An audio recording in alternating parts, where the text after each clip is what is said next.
Apa rasanya menjalani hidup yang panjang? Bukan tentang berapa tahun yang terlewati, tapi tentang berapa banyak cinta yang sempat kita berikan.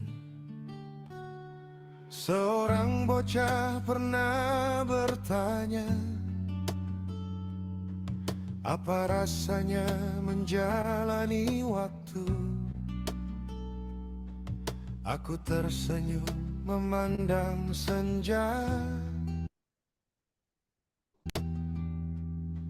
lalu perlahan mulai menjawab itu. Hidup ini seperti sebuah buku,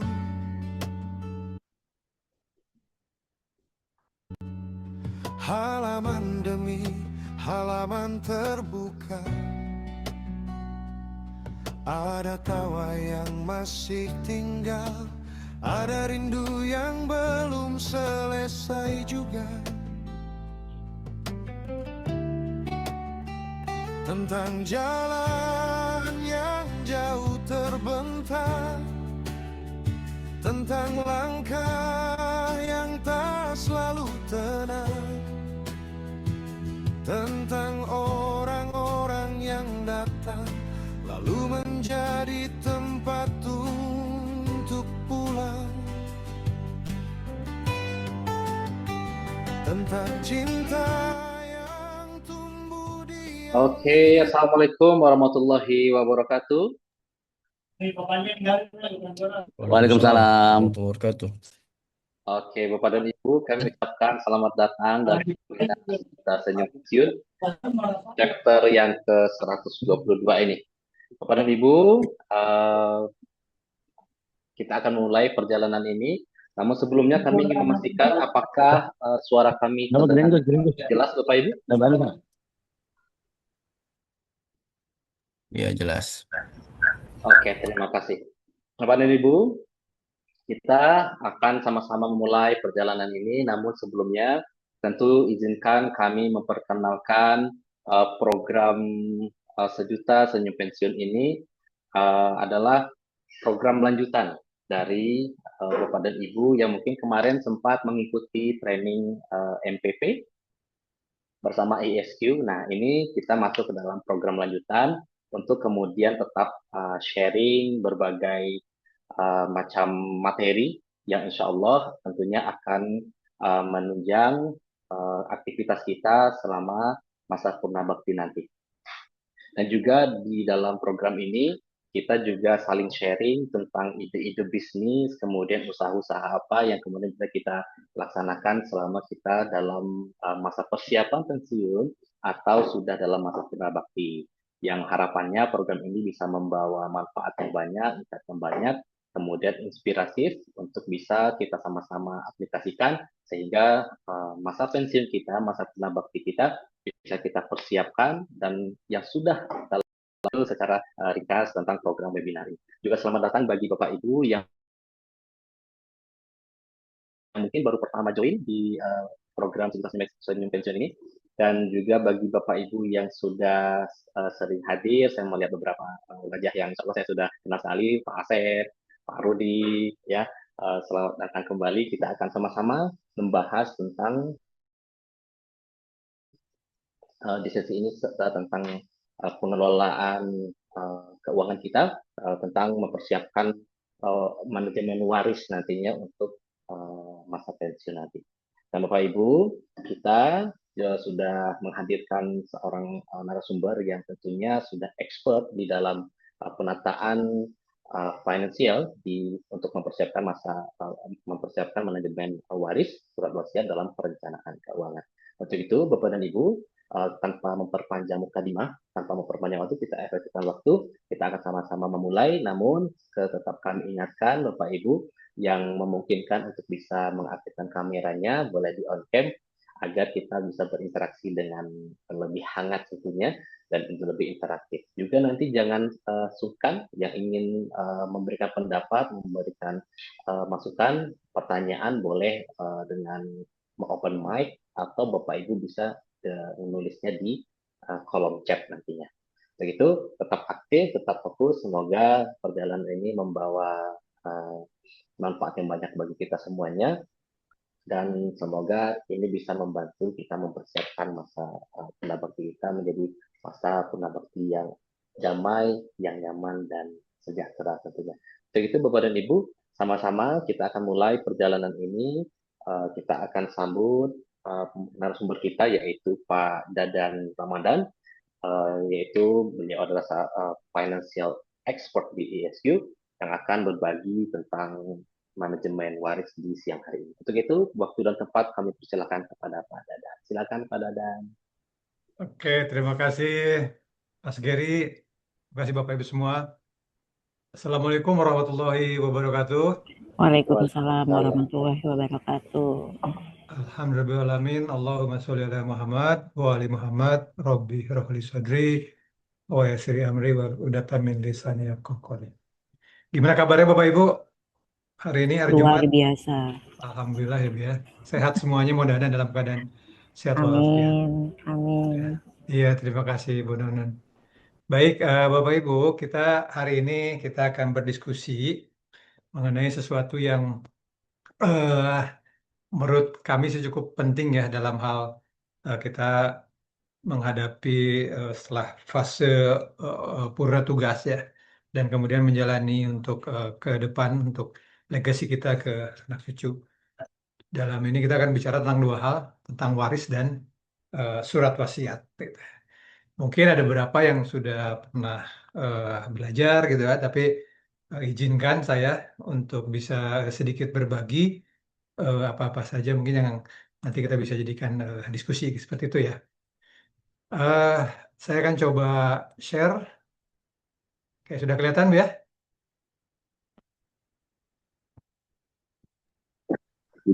Nah, Pak. ini sedikit perkenalan. Bapak Ibu, mungkin ada kontak saya juga. Saat ini saya aktif sebagai pekerja untuk salah satu perusahaan Geraha 165, satu ESU Group di bidang finance, dan memang mempelajari tentang salah satunya tentang waris ini. Itu. Oke, ini quote satu quote yang sangat berharga ya, ketika kita hari ini Bapak menyempatkan waktu, ya, ada hubungannya juga dengan waris, bahwa pada saat kita akan belajar waris ini kan kita belajar tentang harta, uang, rumah Bapak, properti dan sebagainya gitu kan. Tapi ada satu hal yang Sayyidina Ali bin Abi Thalib katakan, bahwa ketika kita eh, belajar, punya ilmu, ilmu akan menjaga gitu.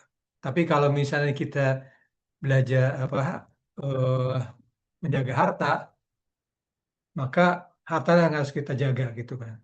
Dan itu akan berkurang, sementara ilmu akan bertambah. Jadi harta waris itu sesuatu yang sebenarnya kalau kita tahu ilmunya, ya mudah-mudahan ini menjadi wasilah kita untuk bisa terus berkembang ke anak cucu kita seperti itu.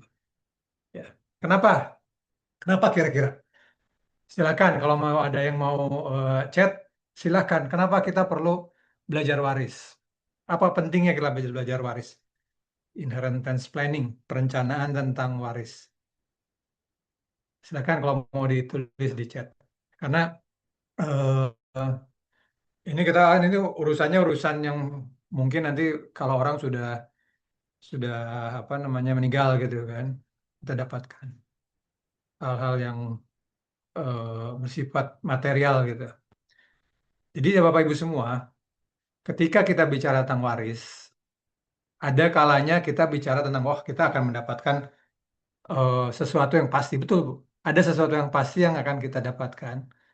Apa itu? Kematian gitu kan. Pada saat kematian, pada saat itu juga proses waris terjadi. Tapi ternyata ketika proses waris terjadi, ada dua hal, dua sisi mata uang. Ada yang smooth, lancar, ada yang penuh masalah. Dan penuh masalahnya bukan masalah kecil gitu ya. Ada sampai misalnya keluarga bergaduh, kemudian juga asetnya juga tidak bisa digunakan, kemudian rebutan, betul Pak Nuryadi ya. Akhirnya ini menjadi sesuatu yang akhirnya tidak menjadi manfaat bagi semuanya seperti itu. Misal cerita kisah nih. Kalau Bapak tahu Gucci ya, Gucci itu ada satu brand terkenal ya, tas apa segala macam ya. Tahun 2021 ini ada filmnya juga nih kalau mau sosok Gucci, Al Pacino dengan eh, Jeremy Irons dan sebagainya. Begitu brand itu naik, itu sampai mendunia. Jadi ada berkeluarga, mereka sebagai family business. Kemudian ketika itu ada pamannya Aldo, kemudian satu lagi yang Mauricio. Setelah ketika dalam perjalanannya, karena tidak diproper dengan baik, masalah warisannya, warisan pembagian hartanya, akhirnya menjadi perselisih. Dan yang terjadi adalah ini kisah nyata, malah saling melaporkan penggelapan pajak, di penjara, dan akhirnya Aldo sendiri dibunuh oleh atas perintah pembunuh bayaran dari adik iparnya gitu. Jadi agak rumit gitu seperti itu. Nah ini kan kayak film, Mbak. Tapi kalau Bapak ingat, Bapak Ibu semua coba di kanan kiri kita ada nggak masalah seperti itu? Ada orang tua yang dilaporkan oleh anaknya, ada kakak adik yang nggak apa namanya berkonflik, akhirnya tidak saling bersapa gitu kan. Jadi sesuatu yang akhirnya waris ini bukan sesuatu yang bermanfaat bagi keluarga gitu. Padahal keluarga orang tua mengusahakan itu dengan susah payah. Ya. Nah ini aslinya Gojo Gucci ya tahun 2021. Ini saya sebagai background aja betapa kita penting sekali mempelajari ini. Gitu. Nah kalau kita bicara lagi, mohon maaf untuk yang beragama lain, ketika kita bicara waris, eh, ada kita belajar di syariah itu makosid ya, alasan-alasan kita bersyariah. Bicara ekonomi syariah, bicara kita untuk bermuamalah, makan dan minum halal dan sebagainya. Ada makosid syariah, ada 5 hal ya. Bagaimana syariah itu didirikan karena kita bisa menjaga harta, menjaga keturunan, menjaga akal sehat, menjaga agama dan menjaga jiwa.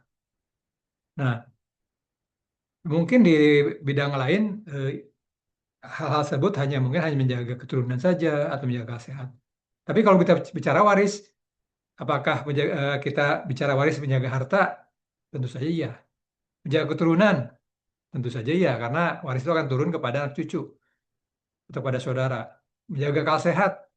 Banyak karena waris tidak jadi akal sehat dipakai gitu ya. Menjaga agama? Tentu saja, dan menjaga jiwa. Jadi ketika kita bicara waris, itu bicara tentang sesuatu hal yang dalam makosid syariah itu eh, digunakan semuanya. Nah, sebelum saya masuk ke bidang waris, ini ada satu data dari Limra. Mungkin kalau Bapak Ibu yang belajar MPP disampaikan juga ya. Jadi dari survei, ketika dilakukan survei kepada 100 orang berusia 25 tahun, kemudian ketika 65 tahun dicek lagi, ternyata hanya 5% saja yang bisa pensiun secara memadai. Jadi 49-nya akan mengandalkan anak, kemudian 29-nya lagi tidak sampai 65 tahun sudah meninggal, terus 12%-nya itu adalah ketika dia pensiun berusaha untuk bisnis tapi nggak bangkrut, kemudian akhirnya mereka harus bekerja lagi setelah masa pensiun dan kemudian hanya 5%. Nah, sebenarnya instrumen waris itu atau instrumen uang pensiun Bapak berikan yang akhirnya nanti bisa jadikan waris itu sebenarnya bisa kita gunakan atau kita manfaatkan supaya hal-hal yang ini kita bisa kurangi atau terjadi seperti itu. Silakan Bapak Ibu ya kalau mau ada pertanyaan silakan di resen atau eh, di chat ya seperti itu. Ya, jadi dari cerita tadi, cerita Gucci, kemudian cerita-cerita tentang apa namanya survei tersebut. Jadi apa sih sebenarnya perencanaan waris itu? Jadi perencanaan waris itu Bapak Ibu semua adalah proses antisipasi. Jadi warisnya belum terjadi, tapi kita mengantisipasi. Apa yang harus diantisipasi? Nah, juga mengatur dan memanage distribusi harta dan kewajiban seseorang dalam kapasitasnya ketika orang tersebut menjadi tidak mampu. Apa pengertian tidak mampu? Satunya adalah meninggal ya pasti pasti. Tapi bisa juga dalam keadaan tidak mampu itu misalnya kita sudah kehilangan kemampuan untuk bekerja atau kita sudah qadarullah Allah takdirkan kita sakit, Allah takdirkan kita nah, atau keturunan kita. Bagaimana kita bisa memastikan misalnya Allah takdirkan kita punya anak yang apa difabel misalnya. Bagaimana itu bisa dipastikan mereka mendapatkan apa dia wali atau secara spendingnya itu bisa lancar, hidupnya bisa bisa teratur. Nah ini kita perlu lihat waris.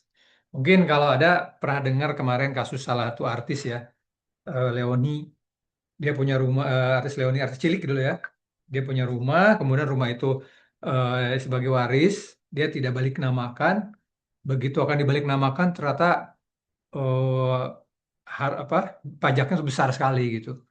Karena ya memang begitu kita bicara tentang NJOP kan naik terus tuh Pak. Nah kalau kita bicara sudah tahu bahwa ada perencanaan waris, pada saat itu kita bisa harus ada namanya nanti istilahnya ada harta pendamping waris gitu. Jadi waris itu harus ada didampingi loh harta, harus diatur seperti apa, berapa besar, kapan, seperti itu. Nah dan harta itu dalam perjalanannya itu ada ada ada perjalanannya Pak. Pertama ketika kita bayi mungkin kan kita tidak belum bisa bekerja, tapi kita dapat dari orang tua. Ketika mungkin umur 21 kita sudah mulai dapat tuh apa namanya kerja, berbisnis, kita kumpulkan, kemudian kita investasikan sampai akhirnya kita punya financial planning. Financial planning dan pada satu titik ada satu yang pasti. Jadi kita bicara yang pasti nih Pak, bukan bicara yang nggak pasti-pasti. Apa itu pasti? Kematian. Kematian itu sesuatu yang pasti. Dan ketika kematian itu datang, kita hanya punya dua pilihan. Kita akan risk and feast, ya, atau risk and problem. Dua-duanya RIP, Pak. Dua-duanya RIP, tapi apa risk and feast and problem. Dan setelah itu kita akan meninggalkan generasi berikutnya. Generasi kedua, generasi ketiga, seterusnya. Pertanyaannya, kita akan meninggalkan generasi kedua itu dalam keadaan risk and peace atau risk and problem. Bisa nggak kita misalnya meninggalkan, mungkin kalau orang Islam ada perintah jangan sampai kita mempunyai anak keturunan yang lemah. Lemah apa? Lemah ilmu, lemah harta, dan sebagainya. Sama juga seperti kita juga punya mengatur gitu. Apakah ada hutang misalnya kan? Nah itu perlu dipersiapkan terlebih dahulu. Nah jadi perencanaan ada 3 outcome Pak dari perencanaan waris itu. Pertama, bagaimana harta waris ya atau Bapak mungkin dapat uang pensiun itu bisa growth. Bukan hanya buat kita tapi setelah kita meninggal. Ya, apa itu growth? Ya, kalau GDP dalam ilmu ekonomi kan pertumbuhan ekonomi ya.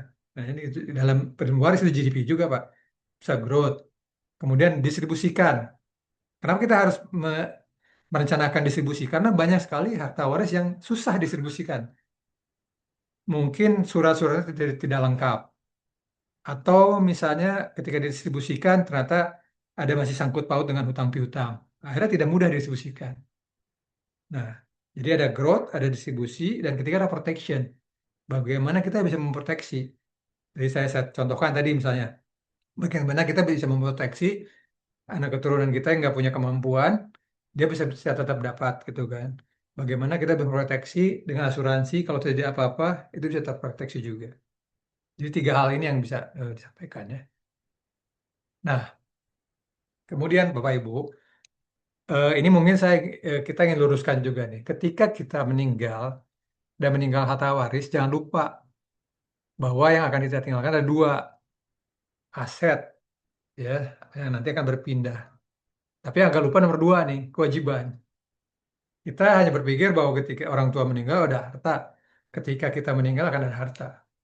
Tapi kita lupa apa itu harta? Bisa aset likuid, bisa deposito, uang, ya, emas, atau yang non liquid mungkin properti, ada mobil, ada selikuisan, ada segala macam. Tapi juga ada yang kewajiban yang sifatnya juga itu akan berdampak pada waris.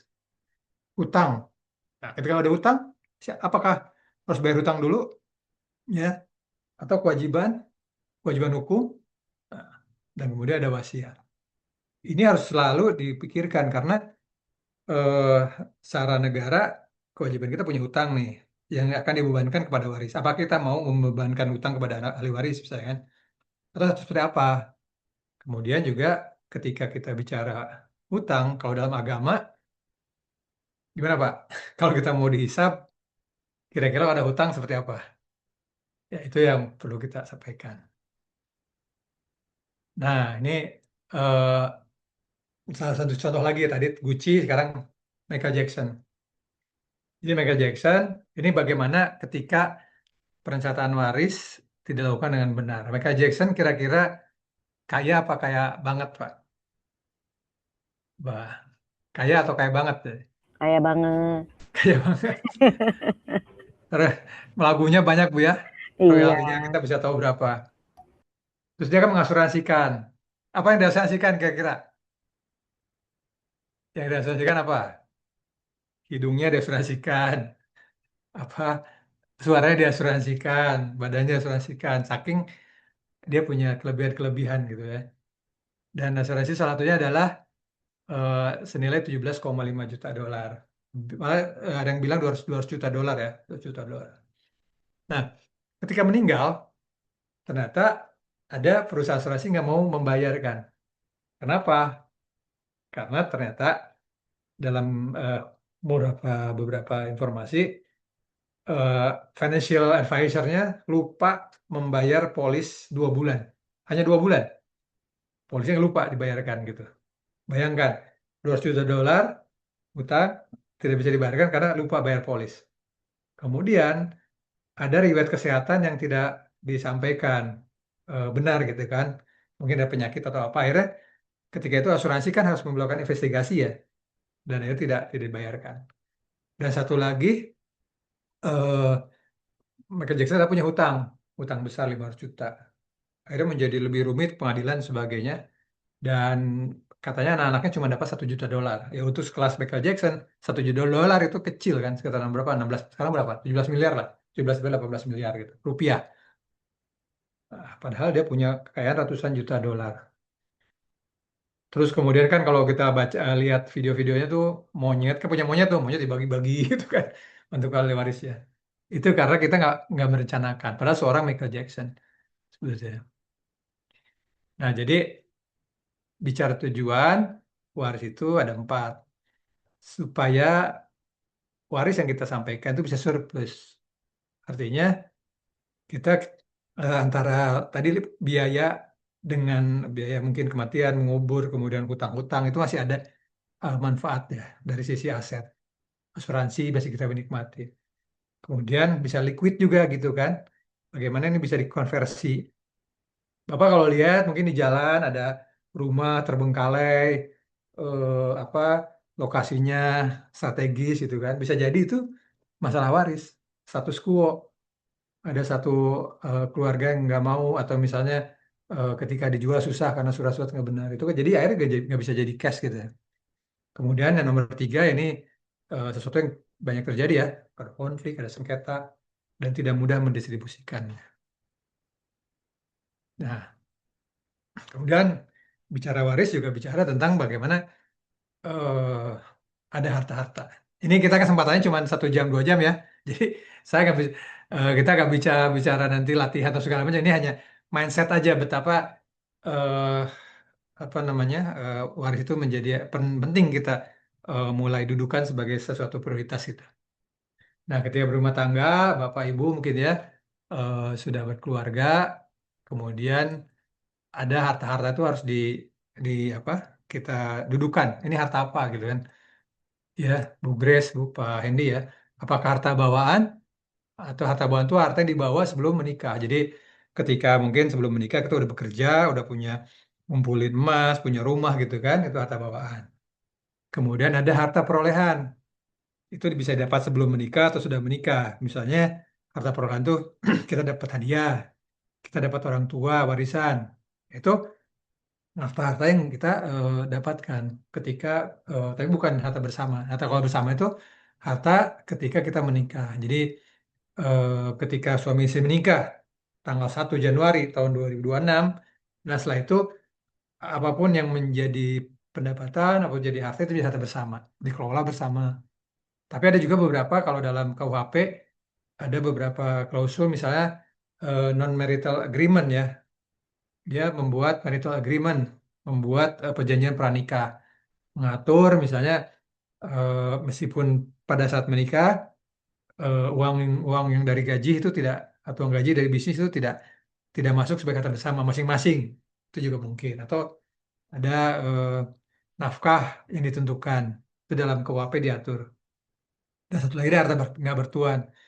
Banyak ya harta-harta waris ketika misalnya ketika bapaknya meninggal tidak memberitahukan kepada keluarga, dilihat di lemari ada sertifikat, tapi nggak tahu nih di mana tuh lokasinya gitu. Ada satu ada seperti itu. Saya banyak apa pernah pernah mendampingi yang tidak ada gitu. Jadi harta tak bertuan akhirnya tidak bisa diklaim juga, lokasinya juga tidak jelas dan sebagainya. Nah, kemudian ketika waris itu kan akan dibagikan. Nah, kita ada pendekatan dua Pak di Indonesia itu. Bisa memakai KUHP Perdata, mungkin yang bukan Muslim ataupun Muslim memakai KUHP Perdata, dan juga bisa melalui faraid. Nah, faraid itu kemudian dikompilasikan dengan hukum Islam untuk nanti keperluan di pengadilan agama dengan KHI, kompilasi hukum Islam. Jadi kalau dalam perdata, siapa yang menjadi eh, mendapatkan waris itu dibagi 4 golongan.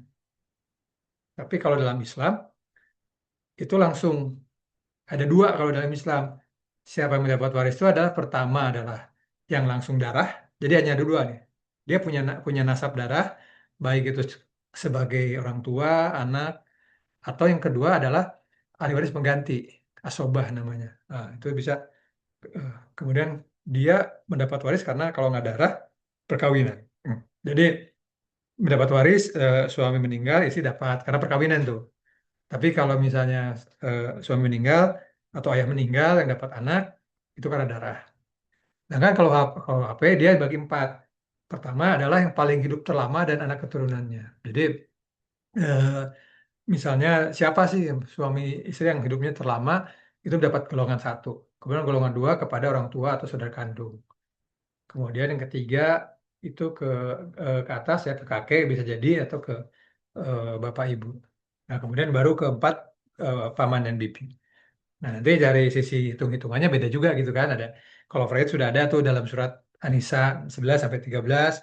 Kalau perdata itu diatur dalam KUHP. Nah, jadi dalam ketika kita pasti ya, kepastian meninggal itu pada saat pemindahan ada 2 tuh. Kita dalam pembagian waris itu mencari dan mencairkan. Nah, mencari itu konsepnya adalah di mana tempatnya disimpannya, dalam bentuk apa, kemudian surat-suratnya seperti apa, bentuknya apa, gitu kan, dinotariskan apa tidak, bagian dari wasiat apa tidak, gitu kan. Itu perlu diluruskan seperti itu. Jadi nanti kita bicara tentang wasiat juga nih, karena wasiat penting sekali karena kadang-kadang misalnya siapa yang punya ini, mungkin saya coba tanya dulu, Pak Iwan siapa? Pak Sakri lah, Pak Sakri ada, Pak Sakri. Iya Pak. Oke, Pak Sakri. Nah, Pak Sakri kira-kira Bapak punya hutang nih Pak, anak masih kecil. Bapak cerita nggak hutang ke anak? Eh, mungkin Pak, tergantung ya Pak. Kebetulan saya termasuk yang berprinsip kita sebaiknya tidak berhutang. Jadi kalau Nah, kita nggak alhamdulillah. punya, ya sudah kita membeli sesuatu yang sesuai kemampuan. Saya seperti itu prinsipnya kebetulan. Alhamdulillah. Iya, iya. Hmm. Bagus Pak. Jadi saya kalau punya. Tapi terkadang hutang tuh eh, ada yang memang buat hutang konsumtif ya, tapi ada juga misalnya hutang karena berbisnis misalnya kan, untuk generate, meleverage supaya lebih cepat misalnya. Atau ada beberapa misalnya contohnya misalnya keluarga, aduh jangan kasih tahu anak-anak deh katanya nanti anak-anak jadi apa kepikiran seperti itu. Tapi pada saat yang sama ketika kita misalnya meninggal, kita tidak memberitahukan hutang, ini baik terjadi. anak-anak tiba-tiba dikagetkan gitu kan, tagihan ini, tagihan itu. Nah, itu nanti yang pentingnya surat wasiat yang dipersiapkan. Apa kita punya asuransi jiwa, misalnya mungkin yang klaimnya bisa kita bayarkan, atau mungkin kita juga ada hal-hal yang di-prepare. Tapi alhamdulillah kalau misalnya nggak ada utang. Tapi kebanyakan ketika kita mencarikan susah karena kita tidak jelas gitu, gitu. Tidak dibuatkan daftar listnya seperti itu. Nah, ini nanti kalau misalnya punya kesempatan, Bapak Ibu tertarik dari MPP mau bikin apa namanya pelatihan tanggung waris, nanti ada pelatihan tuh bisa kita buatkan listnya seperti apa.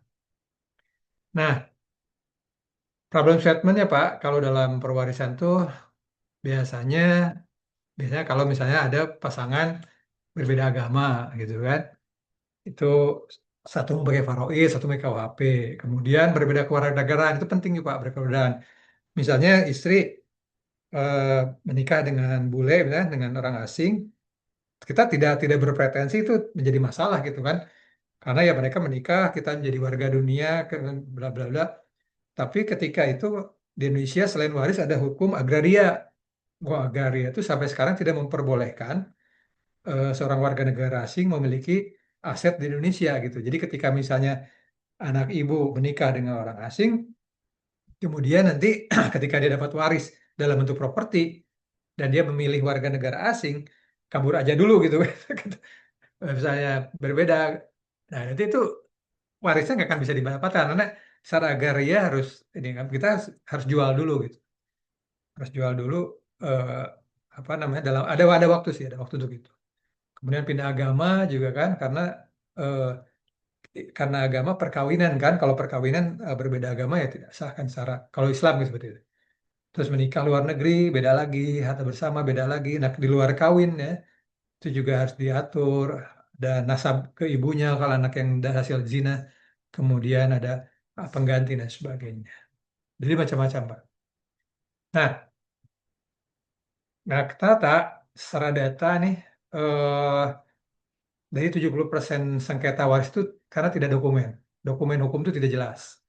Itu yang menjadikan hal-hal menjadi lebih mendesak harus kita ukur. Kemudian aset yang tidak diklaimkan juga besar ya. Pemiliknya tidak ada gitu kan. Tiba-tiba tanah nabung tapi tidak ada catatan-catatannya.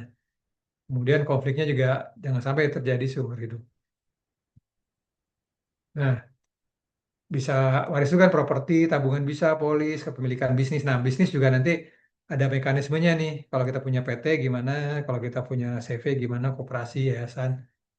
Kemudian ada juga sekarang ya ada aset digital, dokumennya harus surat wasiat, hibah. Makanya kalau kita mau nyairkan ke bank dari orang tua kita ditanya tuh mana surat kematian, surat dari rumah sakit, surat dari Pemda sebagainya. Nah, terus sebenarnya ada lagi hukumnya selain hukum Islam Faraid, KUHP, ada hukum adat juga nih di Indonesia. Nah, hukum adat ini misalnya di Minang gitu kan, ada lagi tuh harta pusako dengan konsep mentality. Jadi banyak salahnya. Nah, pada saat kita ngatur waris juga ada pewaris kita, kita yang meninggal misalnya, ada ahli warisnya, anak kita, ada pihak profesional. Nanti kita akan melibatkan pengacara, penasihat keuangan, eksekutor, dan juga ada juga misalnya kelompok-kelompok yang rentan. Gitu. Nah, berarti apa sih hal yang harus kita tentukan? Pertama dari sekarang Pak ya, catat Pak asetnya Pak. Bapak aset di mana? Surat-suratnya udah lengkap belum? Rekening di mana? Terus surat catat juga tuh kewajibannya, utang di mana, cicilan. Nah, kalau hutang di apa di warteg gimana tuh atau hutang sempat apa itu penting kita bikin. Kemudian buat apa kita? Apakah misalnya eh, saya pernah membantu untuk distribusi waris, justru pada saat hidup orang tua memberikan hibah. Jadi sudah itunya misalnya rumah masing-masing lah, anak-anak punya rumah masing-masing gitu dari awalnya. Jadi supaya pada waktu waris tidak ada perebutan gitu kan. Pada saat hidup lah itu pada saat kita masih sehat kita kasih mereka. Misalnya seperti itu. Kita supaya menghindari hal-hal yang tidak diinginkan. Kemudian instrumennya mau pakai apa? Pakai KUHP, apa mau pakai apa namanya paroid dan sebagainya.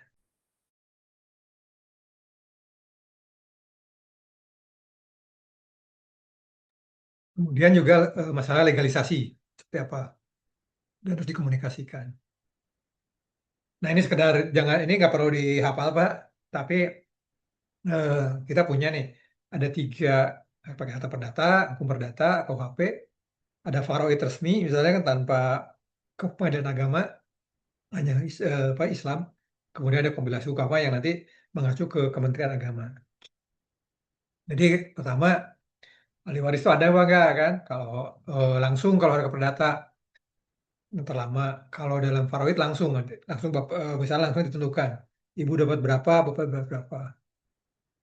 Kemudian juga harta bersama eh, di faraid ya langsung aja tidak diakui ini harta bersama keturunan tapi ini langsung dihitung gitu. Terus gimana kalau ada anak di luar nikah misalnya kan? Misalnya dia lahir dulu sebelum menikah ya. Nah, kalau dalam Islam itu eh, dia akan bernasab dengan ibunya kan. Tapi kalau dalam KUHP kalau misalnya memang dia disahkan oleh pengadilan agama, ya dia sama dengan anak-anak yang lain. Kemudian surat wasiat, gimana nih surat wasiat? Kalau dalam faraid atau dalam KHI itu hanya sepertiga kan boleh dan berlaku mutlak. Tapi kalau misalnya dalam KUHP dia harus dibuktikan dulu oleh ahli waris yang mutlaknya siapa anak.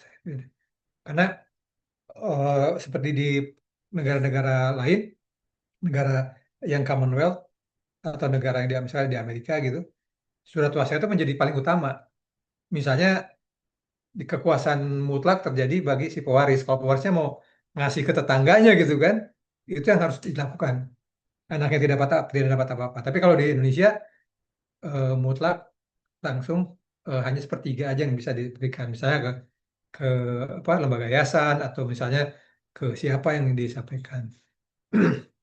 Terus boleh di luar di KUHP boleh kita nolak karena misalnya antara hutang sama waris gedean hutang gitu kan terlalu besar hutang boleh. Tapi kalau di faraid ya itu menjadi kewajiban kita. Meskipun hutang dalam konsep faraid ya itu hanya sebesar haknya saja. Kalau misalnya istri dapat seperdelapan ada hutangnya misalnya 100 juta ya seperdelapan dari sekali 100 juta seperti itu dan lain sebagainya. Nah ini sebenarnya bisa disampaikan kalau misalnya tidak ada anak istri dapat seperempat, kalau misalnya ada anak istri dapat seperdelapan, anak laki-laki eh, anak perempuan dapat setengahnya. Nah biasanya ketika dihitung ada sisa, sisa itu disebut asoba. Asoba itu nanti akan hitung lagi apa nanti ke kakek atau ke paman itu ada urutan-urutannya. Tapi kalau sekarang eh, kita nggak bisa berbicara sekarang ya karena waktunya sangat terbatas. Gitu. Nah jadi dalam pewarisan itu selain tadi dicari dan dicairkan, pertama kita tentukan dulu hukum apa yang akan kita kita pakai. Apakah kita mau pakai hukum perdata atau faraid? Misalnya nih, wah saya sekarang perempuan nih emansipasi misalnya kan, emansipasi semua anak sama, laki-laki perempuan dan sama. Boleh nggak kita misalnya memakai hukum Islam tapi bagi-baginya rata misalnya kan? Nah, itu tergantung misalnya. Jadi kalau konsepnya dari guru kami itu ya tegakkan dulu, baru dibagikan. Maksudnya ya, kalau misalnya kita sebagai orang Islam pakai faraid, ya kan. Tapi kalau jumlahnya nanti bakal dibagikan itu bisa aja saling saling menghadiahkan gitu. Saya anak laki-laki punya punya waris dua kali dari anak perempuan gitu. Tapi nanti di, dihitung dulu. Tapi setelah itu mau dibagikan rata juga silakan silakan aja. Tapi konsepnya bukan waris, tapi itu konsep saling menghadiahkan. Tapi kalau misalnya betul-betul mau pakai hukum faraid ya berarti ada tadi kan urutan-urutannya seperti itu yang disampaikan di surat An-Nisa ayat 11 sampai 13. Kemudian siapa aja ahli warisnya? Tentukan dulu baru dicairkan. Ya, oke. Oke, sampai sini mungkin ada pertanyaan tentang waris sebelum ke surat wasiat. Oke, ini ada Ibu Suci ya, Bu Suci. Kalau tidak ada anak, kalau tidak ada anak, harta kita sebelum nikah bagaimana, Pak? Oke.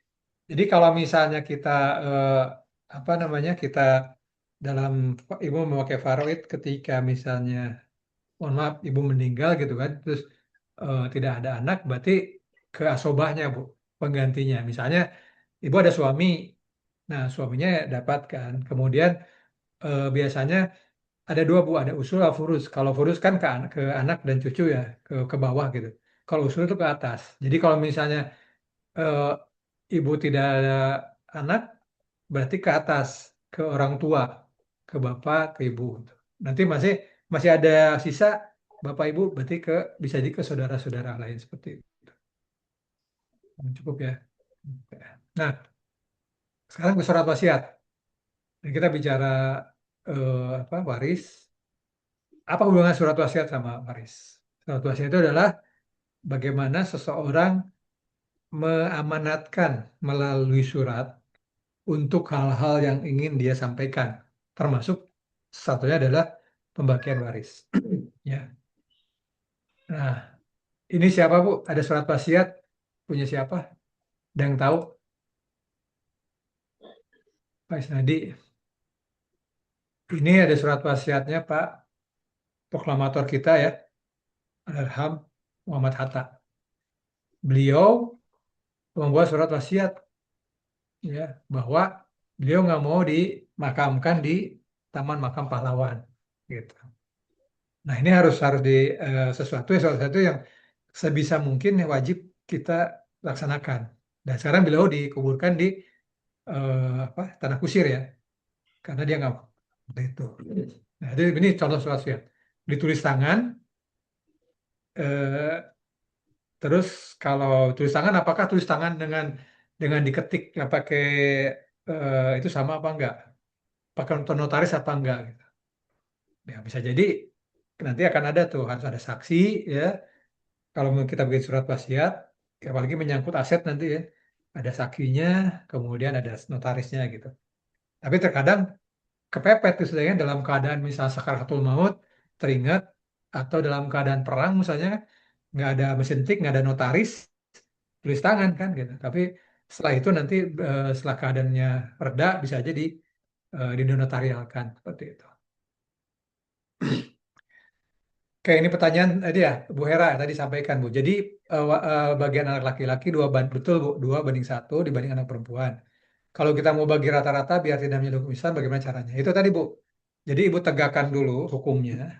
Jadi apa? Dibuatkan dulu urutannya. Anak laki-laki misalnya mendapatkan 1 miliar misalnya kan, anak laki-laki dapat 400, anak laki-laki 2 anak 1 perempuan. Terus satu lagi ada 200 juta. Tapi kita mau dibagi-dibagi, boleh aja. Jadi tentukan dulu secara hukum Islamnya, selesai. Setelah itu disampaikan nanti saling menghadiahkan. Jadi yang punya uang 400 juta akan menghadiahkan kepada anak perempuannya gitu. Akhirnya nanti ketemunya ya 333, 333, 333. Boleh. Tapi maksudnya ditegakkan dulu hukumnya habis itu. Nah itu mungkin diwasiatkan, bisa aja seperti itu sih. Terus bagaimana kalau anak laki-laki yang nggak mau, ya itu kan berarti perlu komunikasi gitu kan melalui orang tuanya segala macam. Atau kalau enggak ya lebih berhak. Dan memang untuk hal-hal seperti ini sih sebaiknya memang di apa diliterasi, dipahamkan tuh ketika kita masih bisa memberikan pemahaman gitu kan seperti itu. Jangan sampai nanti justru kita meninggal, anak anak waris kita, anak cucu kita jadi malah apa ya tidak harmoni gitu yang kita tidak inginkan. Oke, saya berencana membalikan semua aset sama ke atas nama anak istri. Dan istri setuju. Oke, ini seperti tadi Pak. Jadi Bapak misalnya masih hidup ya. Kemudian ketika itu misalnya atas nama Bapak asetnya misalnya dalam properti, berarti kan itu harta yang bersama dengan ibu ya. Ya Bapak harus punya persetujuan dengan ibu juga gitu kan bahwa ini akan dijadikan. Nah, setelah itu dibalik namakan tuh ada biayanya, Pak BPHTB dihibahkan, ada akad hibah di situ. Ya, Bapak menghibahkan, ada akad hibahnya, datang ke notaris, Bapak bagikan, boleh. Jadi nanti harta waris Bapak hanya tersisa sedikit, tuh boleh aja. Seperti itu. Anak-anak dikumpulkan, dibagi, dan itu karena karena hadiah harta hibah bapak ya itu tidak tidak harus sama dengan faraid ketika kita mewariskan. Boleh-boleh aja nilai rumahnya sama misalnya boleh aja seperti itu. Karena itu bukan bukan masuk hukum waris gitu. Hukum orang tua bukan hukum ya. Orang tua memberikan hadiah pada anak ya. Tergantung orangnya kan seperti itu. Boleh, Pak.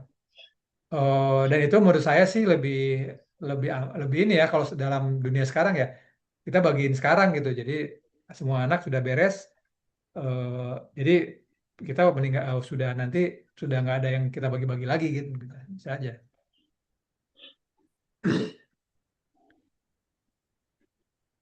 Oke,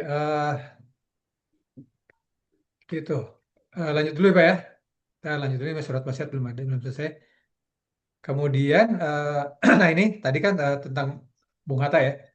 Kemudian ini nah contoh-contohnya nih, contoh surat wasiat nanti akan ada dokumen ketika kita menulis surat wasiat kita masuk ke notaris, notaris akan mendaftarkan. Jadi sudah menjadi dokumen negara bagaimana sudah ada di Kemenkumham. Wasiat ini menjadi penting ketika dia berkaitan dengan waris itu karena kan seperti kalau dalam Islam sepertiga ya surat wasiat itu bisa disampaikan. Jadi kalau misalnya punya uang 10 miliar ya maksimal yang bisa diwasiatkan itu 3 miliar seperti itu.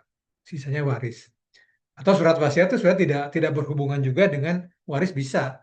Apa tuh misalnya Bapak punya property right ya, punya IP, Bapak punya apa namanya? Legacy ya, punya itu bisa sampaikan. Tadi seperti tadi kan mau meninggal pengen dikuburkan gitu.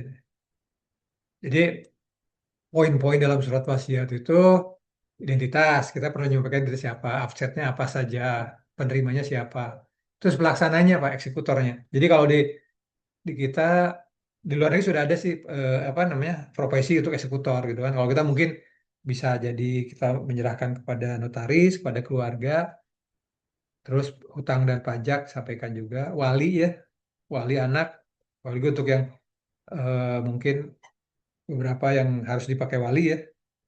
Kemudian kalau misalnya eh, punya bisnis keluarga, ya kan itu kan dibagikan kan, apa mau dibikin holding, anak-anaknya di situ menjadi pemegang saham, atau hanya pasif aja sebagai pemegang saham, atau sebagai aktif juga sebagai manajemen misalnya kan, nah, seperti itu. Nah, ini sebagai ini aja sih, sebagai informasi dulu, awalnya, sebelumnya kan pada saat, kenapa sekarang ada zaman dulu perempuan tidak dapatkan waris gitu kan. Ada seorang pahlawan eh, yang jihad kemudian meninggal, pamannya ngambil suara warisan. Nah, kemudian beliau mengadu kepada istri Sa'ad bin Rabi, ngadu kepada Nabi Muhammad, anak-anak saya perempuan semua gitu Rasulullah. Terus ayah mereka gugur berperang bersamamu. Bagaimana? Akhirnya keluarlah surat yang An-Nisa itu di catatannya bahwa ketika itu dibagilah dua anak karena anaknya dua ya, dua anak perempuan udah dapat 2/3, isinya dapat 1/8. Nah, pamannya yang awalnya mendapatkan semua dia jadi asoba, jadi sisa. Jadi asoba itu adalah ketika eh, pembagian bagi yang keluarga langsung yang terlibat dengan darah, baik itu anak atau istri karena perkawinan, itu sudah selesai dibagikan dan masih ada sisa gitu. Misalnya seperti ada Barbara 2/3 kan, mereka ada lagi sepertiganya gitu. Seperti itu. Dan Bapak Ibu semua ya, eh, ini bagian juga yang ketika kita bicara tentang waris, bagaimana Nabi Muhammad ya, banyak sekali hadis ya mengatakan bahwa ketika orang kita meninggal dalam An-Nisa sebelum pewarisan ini sebutkan bahwa kita jangan meninggalkan keturunan-keturunan dalam keadaan lemah. Artinya lemah itu apa sih? Lemah ilmu, lemah harta, kemudian mereka juga takut pada Allah untuk urusan anak yatim. Karena mereka semua akan diminta pertanggungjawabannya.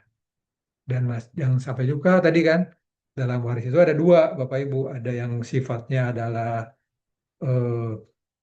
apa namanya, harta.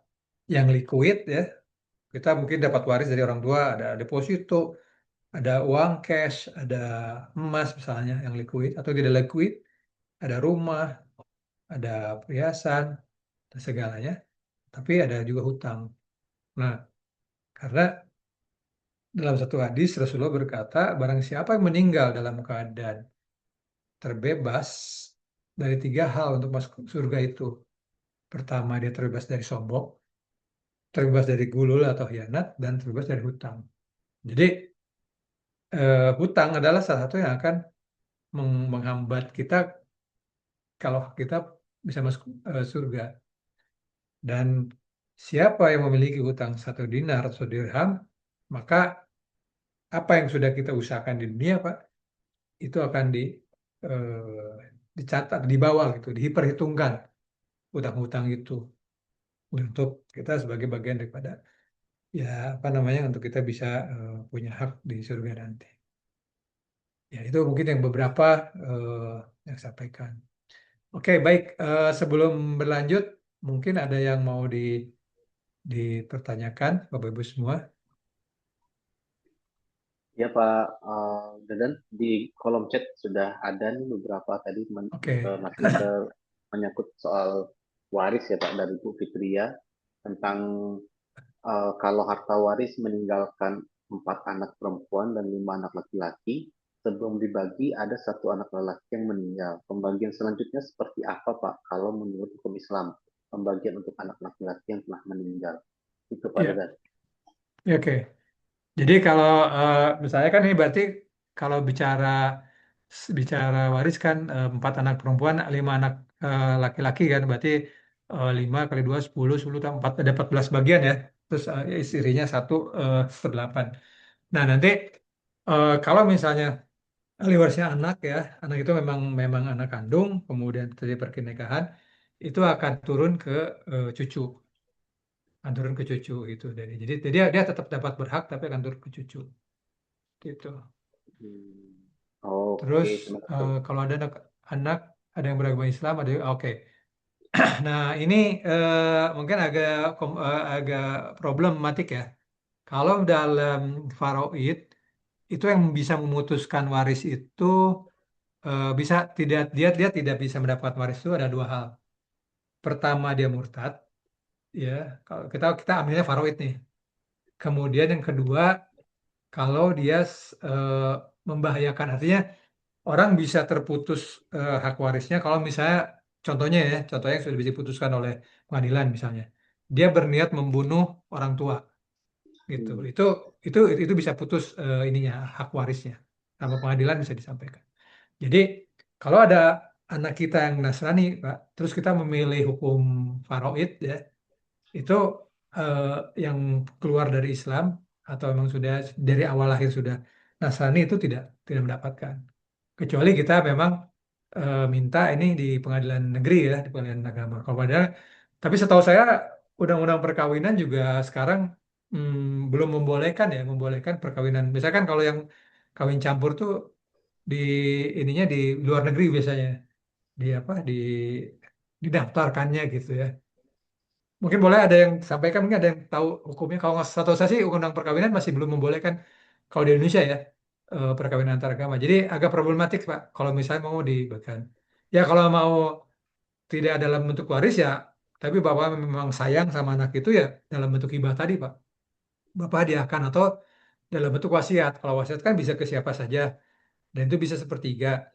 Nah, jadi kalau misalnya ada Bapak memang rencana waris, terus kemudian anak itu adalah Nasrani, ya mungkin mekanismenya bisa wasiat, bisa hibah. Ya seperti itu bisa wasiat, bisa hibah. Karena wasiat tidak tergantung dengan waris, dia bisa apa saja eh, buat yayasan, buat misalnya untuk beli sesuatu itu boleh-boleh aja sih. Bagaimana inventarisasi aset dan kewajiban yang baik? Oke, karena kadang kita didapati lah menyimpan sertifikat rumah, buku tabungan, investasi online. Bagaimana dan kapan mengkomunikasikan kepada keluarga. Yaitu satu hal yang ya harus kita utamakan, Pak, Bu. Jadi misalnya inventaris aset pertama fisiknya dulu lah, fisiknya kan. Orang tahu semua nih fisiknya di mana, diukur berapa, terus kemudian surat-surat itu dalam surat eh, negara untuk event properti itu yang diakui yang paling utama itu adalah SHM, sertifikat hak milik. Kalau apartemen SHMRS, sertifikat hak milik rumah susun, SHMRS ya.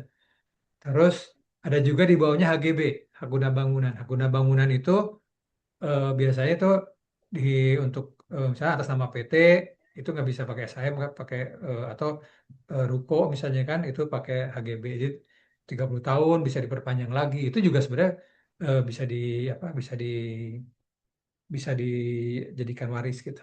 Jadi itu pertama. Kalau kalau mobil apa mobil coba bukti bukti kepemilikan. SNK apa? Pak Hendi ada yang bisa jawab kalau kalau kalau ke kendaraan BPKB, Pak. BPKB. Namanya bukti BPKB, bukti pemilik kendaraan bermotor kan. Itu harus ada BPKB-nya. Ya, kadang kita dapat motor pakai aja gitu. Kita berpakai bertahun-tahun, tahu itu SNK, SNK-nya kita perpanjang bertahun-tahun tapi nggak ada BPKB-nya gitu kan. Atau BPKB lagi disekolahin gitu kan. Di anaknya tiba-tiba mobil kita tapi kok ada BPKB-nya gitu kan. Itu berarti berhutang atau sedang di bank. Kebun SHM, terus perhiasan. Nah, kepemilikan mungkin nanti ada eh, yang agak sulit kepemilikan ya. Ada sekarang jam tangan mungkin atau ada sertifikatnya juga kan? Jam tangan, tas apa. Kalau oke, ini saya kuis nih coba. Kalau Rafathar dapat eh, viewersnya Raffi Ahmad nggak sebagai waris? Raffi Ahmad kan kenapa? Kata waris bukan Pak? Bukan, Ininya si followernya bukan. Bisa dialihkan kayaknya, Pak. apa? Bisa dialihkan juga itu, Pak. Iya, Oh, iya juga. warisan bukan Pak? Bukan. Coba Bisa, Pak. Bisa tuh, Pak.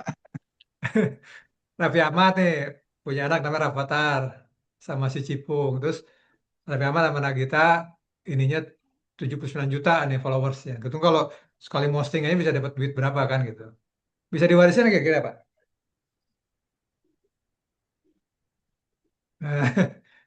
Itu sebenarnya agak tricky juga. Sebenarnya bisa ya mungkin dalam surat wasiat. Tapi kalau kepemilikan agak tricky karena itu adanya di OTT namanya ya, over the top. Jadi di itu YouTube atau di apa Instagram atau di TikTok misalnya kan, itu bisa dialihkan. Banyak penjualan jual beli follower bisa kita atau kita menikmati dari warisan. Cuman secara kepemilikan agak susah karena eh, misalnya ke UAS ya ada Ustadz Abu Somad waktu itu. Dia punya jutaan followers, begitu banyak report, akhirnya akhirnya hilang tuh. Nah, itu kan jadi tapi kita bisa manfaatkan seperti itu. Oke, Pak Katimin, silakan Pak Katimin.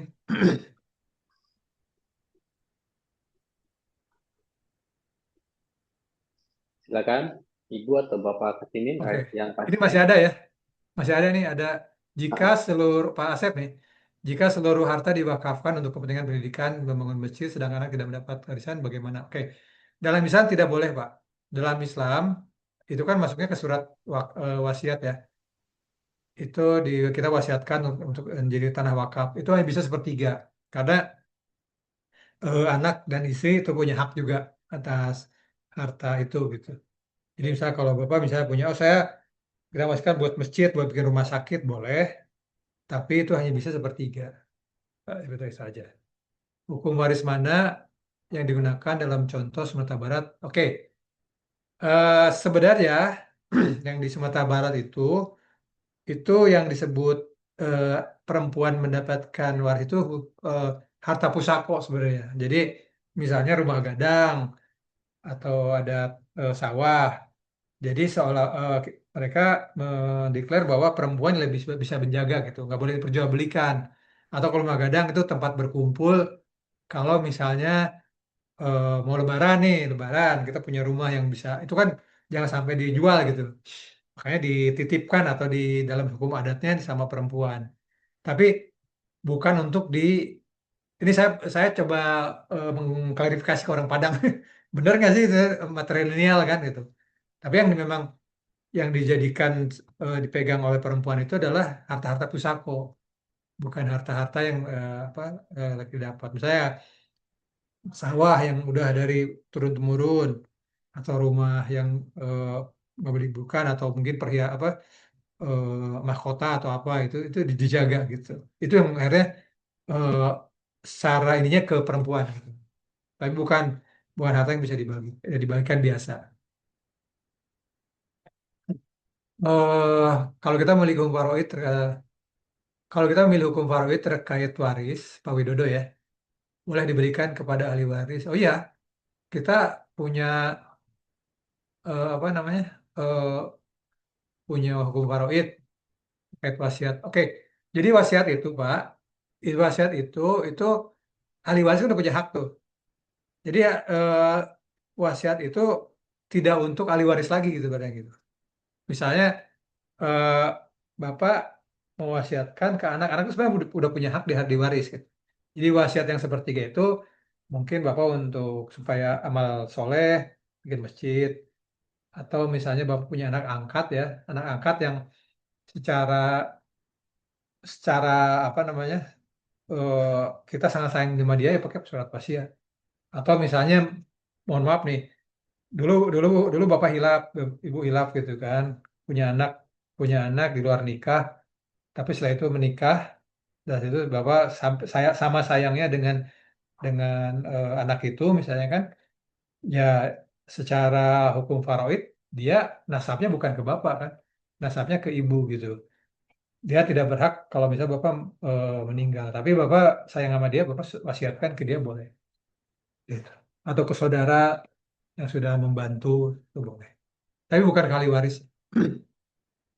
Jumlah porsi besar harta, Pak Iwan, perihal porsi jumlah besar harta yang diterima oleh ahli waris bisa tidak dapat ditentukan berdasarkan kesepakatan bersama dengan izin keluarga dan Ya, itu yang tadi saya bilang, Pak. Jadi kita tegakkan dulu hukumnya, ya. Kita mungkin kami di ESQ ada namanya Family Constitution, Family Council.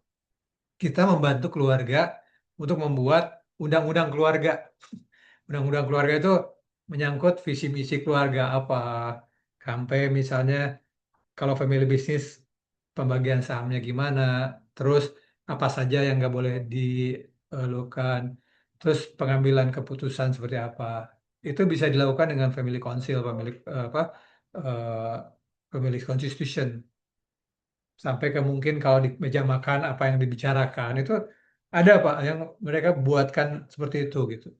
Nah, apakah misalnya tadi eh, kesepakatan bersama boleh, tapi pada dasarnya kalau kita misalnya sebagai Muslim, ya kita pakai faraid, Bapak tegakkan dulu faraidnya gitu. Setelah itu mungkin boleh aja dengan notaris kita sahkan, kita saling berbagi eh, A, ABC misalnya kan, yang perempuan A, laki-laki B C. B C nanti eh, membagi kepada A misalnya, supaya sama. Pakai notaris boleh. Saya Pak Katimin ya, saya mempunyai anak kecil umur 8 tahun dan pensiun di 2027. Saya berencana dana pendidikan supaya tidak, oh oke, Bapak mungkin di wasiat Pak masuknya itu nanti. Jadi di wasiat Bapak masukkan dana pendidikan. Atau kalau dalam dalam di negara Commonwealth itu ada namanya trust Pak. Ini sekarang kita lagi menggodok di OJK buat family office itu trust institution ya. Jadi lembaga perwalian gitu. Saya Pak Katimin, mungkin Pak Katimin tahu Batman Pak ya. Pak Giri tahu Batman Pak Giri. Batman itu kerjanya tiap malam keluar rumah gitu ya, membela kejahatan. Membela kebenaran, membasmi kejahatan. Tapi dia sangat kaya tuh. Nggak tahu kerjanya apa, pokoknya kaya aja gitu.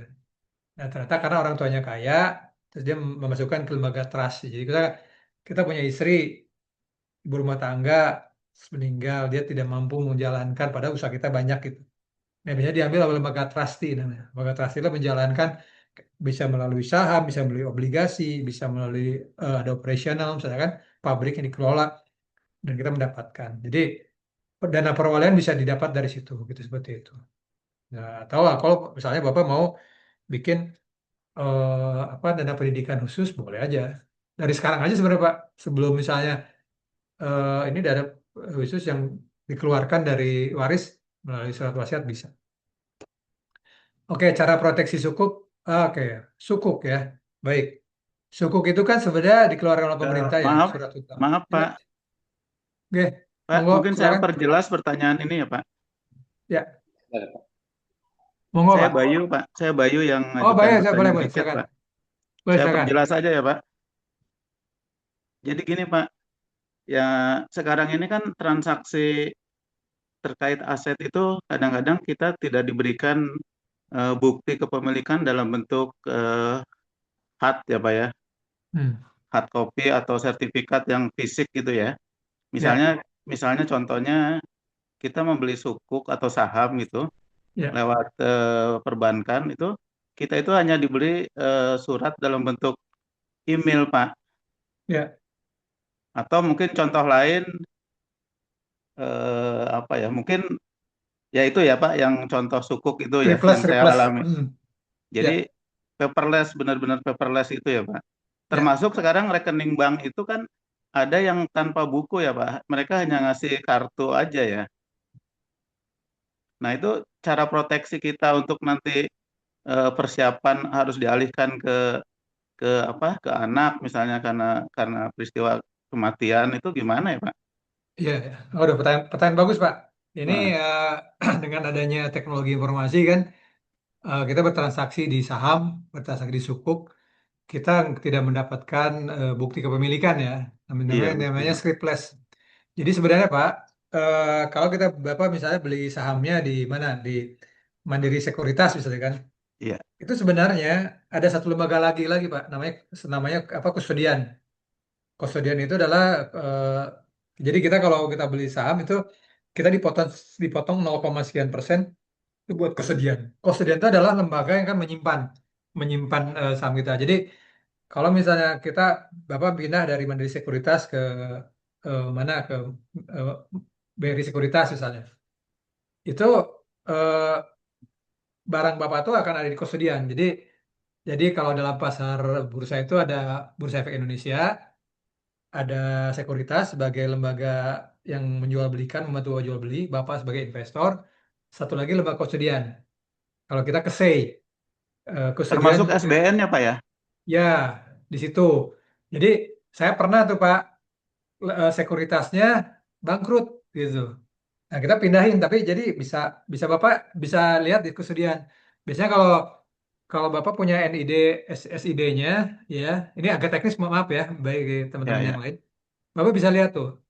Ada teman saya, Pak, di sini di kantor, dia mau menikah dengan mas kawin BRI apa namanya? Bank Syariah Indonesia, BRIS.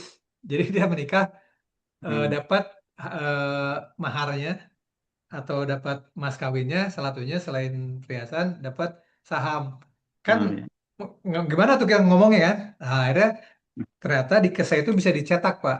Bapak minta misalnya, saya kepemilikan ini, dibuktikan Bapak kepemilikannya, saya mau cetak sertifikat apa sertifikat itu boleh.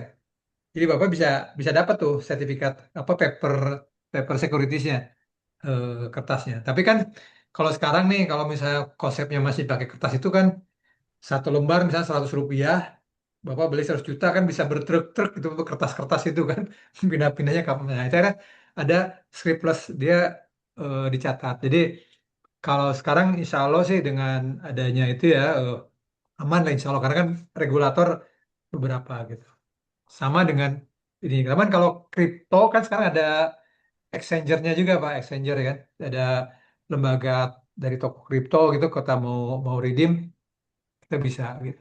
Sama juga sukuk juga sama. Jalur sukuk bisa bisa dengan pemerintah dia ada kalau lembaga apa namanya aset aset kelas yang dari keuangan itu memang harus ada lembaga kustodian namanya.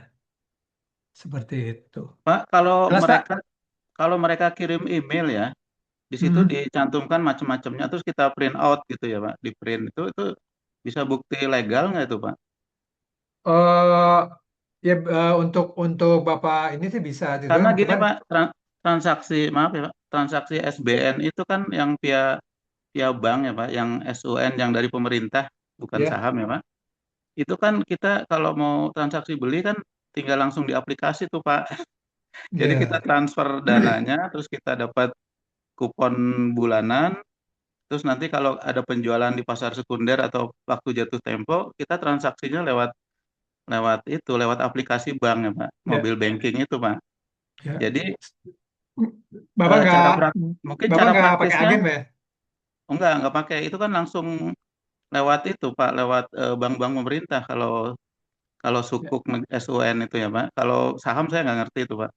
ya, Tapi ini yang spesial SBN itu kan lewat bank-bank pemerintah atau swasta juga ada ya Pak. ya. Mungkin cara Kalau cara terbaiknya mungkin eh, ini mungkin betul apa enggak ya Pak. Jadi yang penting username kita, password m-banking kita, terus HP kita yang buat verifikasi diketahui sama anggota keluarga kita aja ya Pak buat jaga-jaga ya. ya, ya itu sebenarnya sepanjang itu sekarang kan masih apa pakai user ID gitu ya, ada aplikasi.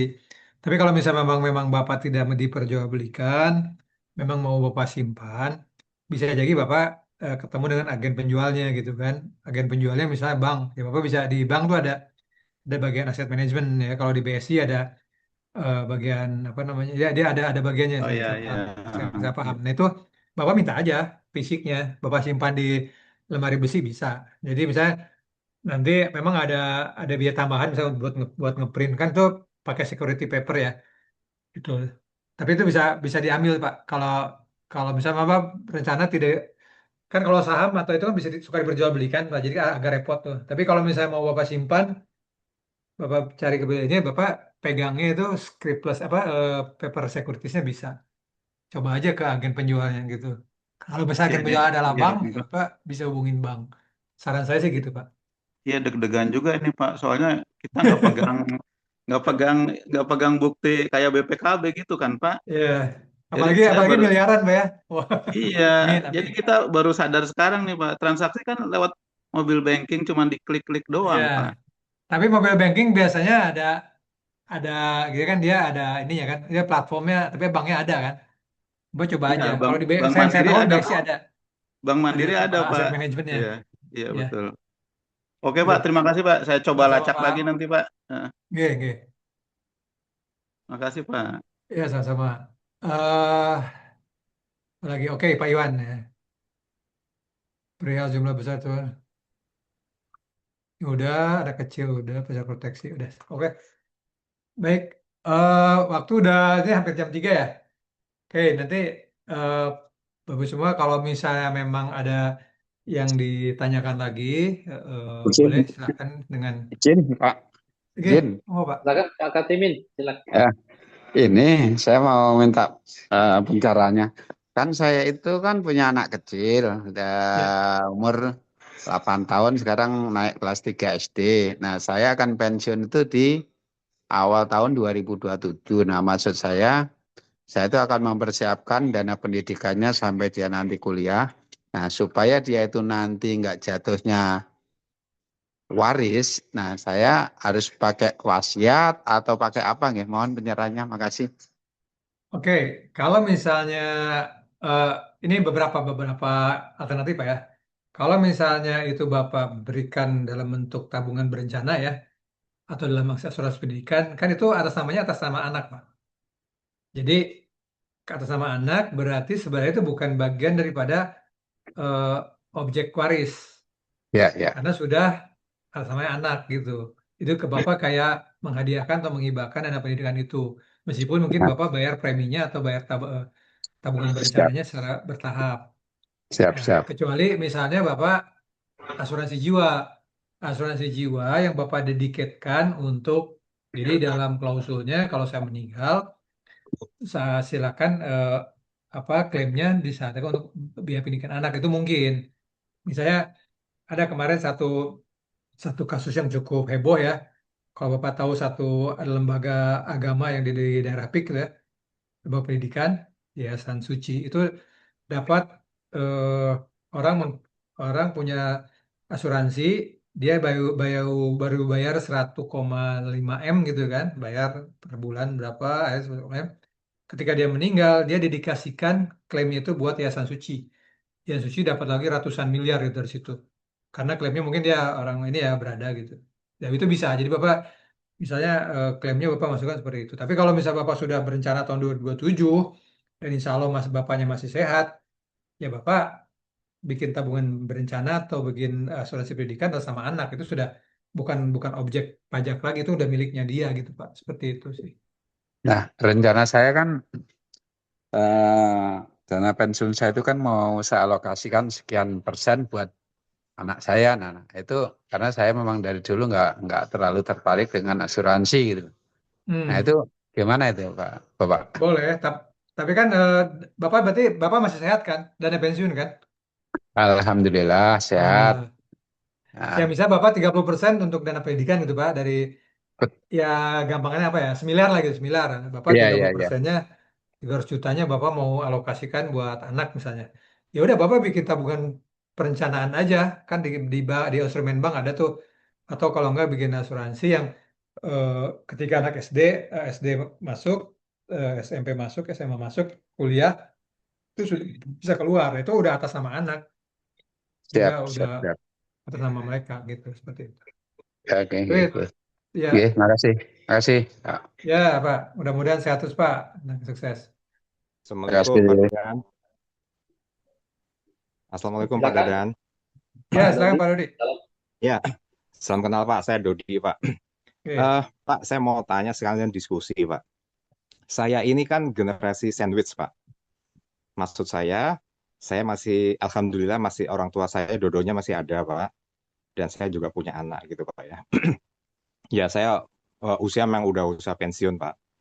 Nah terkait tadi dengan pembagian waris Pak ya. Apakah dimungkinkan Pak dari sisi hukum Islam maupun juga hukum negara? Maksud saya gini Pak. Katakanlah nanti saya dapatkan waris dari orang tua saya, Pak. Tapi tidak langsung saya atas nama saya, Pak. Langsung saya bypass ke atas nama anak-anak saya. Itu dimungkinkan nggak, Pak, dari sisi hukum Islam maupun juga hukum negara? Dalam arti nanti ya apanya lah gitu ya, prosedurnya dan segala macam. Itu kira-kira, Pak, pertanyaan saya. Terima kasih, Pak. Ya, baik. Jadi kalau tadi Pak, kalau dalam hukum waris, dalam faraid ya Islam, itu kan ada dua yang bisa menjadikan objek penerima waris itu. Satu karena pernikahan, satu karena darah. Berarti kalau orang tua Bapak meninggal, itu ke Bapak dulu gitu. Tapi mau misalnya setelah Bapak mendapatkan, Bapak mau serahkan langsung ke cucu, nggak apa-apa juga gitu. Jadi ada standing instruction lah seolah-olah gitu ya. Standing instruction mengatakan tapi kan karena bapaknya masih sehat walafiat, ya itu kecuali misalnya bapak mewasiatkan nih, jika kakek kamu meninggal, saya dapat waris buat kamu misalnya. Tapi sekarang bapak kan masih ada, jadi saya pasti ke bapak dulu. Tapi begitu ke bapak, itu kan sebenarnya harta disebutnya harta pemberian Pak, bukan harta bersama dengan ibu ya, dengan istri Bapak. Jadi ya artinya data pemberian itu Bapak bisa bisa alokasikan kemana aja gitu. Salah satunya mungkin intention Bapak buat ke anak yang berarti itu cucu dari kakek. Ya itu mungkin aja, tapi Bapak sendiri adalah penerimanya gitu. Yang pertama dulu itu.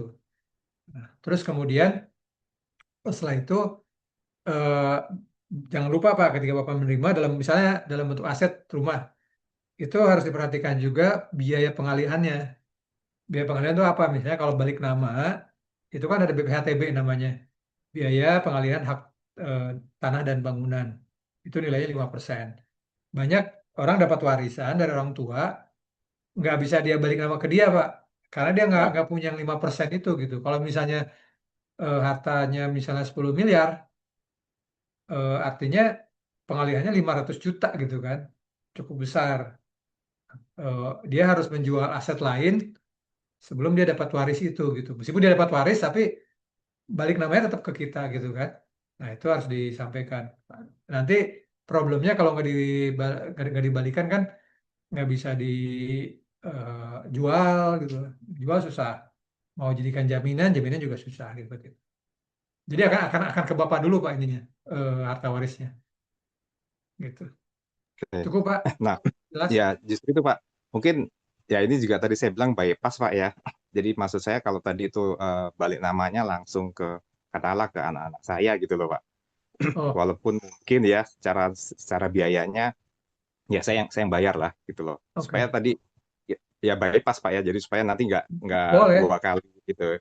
Nggak ya istilahnya ya Dua, nggak dua oh, supaya dua itu ya, nggak dua apa, dua dua biaya maksudnya Bapak menghindari dua biaya ya? iya. Ah, ah. Eh, nggak, kayak agak susah Pak, karena objeknya itu nanti dalam secara pengadilan kan siapa ahli warisnya tuh kepemilikan di Bapak misalnya mau langsung ke cucu, langsung berarti ya cucunya, Bapak bikin lagi ya, karena saya baru baru ngurus itu 2 kali sih Pak. Jadi Hmm. dihibahkan, hibah baru akte hibah ke anak, terus habis itu dibikin pengalihan ke pihak itu 2 kali sih Pak, dua biaya, makanya itu disebut disebut namanya harta pendamping waris. Nah, jangan lupa Pak, harta pendamping waris. Jadi itu kita sebagai orang yang masih sehat nih, ini punya uang pensiun, jangan lupa sediakan harta pendamping waris. Jadi kalau misalnya punya rumah 1 miliar nih, paling nggak Bapak harus sediakan 50 juta tuh, entah bentuknya Bapak simpan emas batangan, entah Bapak simpan uang deposito, atau ketika Bapak bikin asuransi ketika meninggal itu nanti buat buat mengcover itu gitu. Karena banyak yang namanya itu tidak bisa dipindahkan. Satu lagi jangan lupa tuh, ada yang disebut dengan wealth cancer ya. Cancer tuh harta tuh punya punya cancer. Misalnya apa? Bapak punya tanah, rumah gitu kan. Terus dia nggak diapa-apain. Itu kan tiap tahun bayar PBB, ada rumah bocor, sudah diperbaiki kan gitu. Sudah apa lagi banjir itu, akhirnya kita punya aset tapi justru jadi menggerogoti kita gitu. Itu udah dihindari juga. Makanya perlu perlu diatur seperti itu supaya eh, harta waris yang kita dapatkan itu jadi bisa lebih bermanfaat, bisa dioptimalkan lah seperti itu. Oh gitu. Jadi intinya tetap bertahap Pak ya. Bertahap Tidak. 2 kali Pak. Oke. Ya terima kasih Pak Dadan. Assalamualaikum. Oke, salam. Mau tanya Pak, Monggo monggo Pak.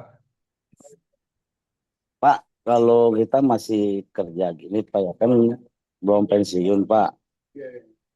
Apakah untuk anak-anak saya tuh perlu diwariskan atau dikasih perjanjian Pak untuk nanti takutnya kan takut nggak ada umur gitu Pak. Apa perlu dikasih perjanjian atau langsung diwariskan gimana Pak? Ya, ya buat transfer ke keturunan Pak bisa 2 cara. Bapak memang waris, tapi kalau waris kan Bapak harus harus meninggal dulu Pak. Kalau satu enggak lagi ya wasiat. Bapak bikin eh, di- makanya bisa juga Bapak bikin family council ya, bikin ini sama anak-anak gitu kan. Agreement nih. Ini harta Bapak di sini, nanti kalau udah meninggal kalian dapat ini, atau ada satu mungkin yang produktif ya, kos-kosan misalnya. Ini kos-kosan jangan dijual, kita kelola bersama, nanti hasilnya masuk ke masing-masing rekening, itu bisa aja. Tapi secara kepemilikan bisa jadi bersama. Misalnya kalau Bapak suka lihat tuh di sertifikat hak milik, namanya banyak banyak orang tuh, si A, si B, si C, si D gitu. Itu kan saudara kadang-kadang tuh.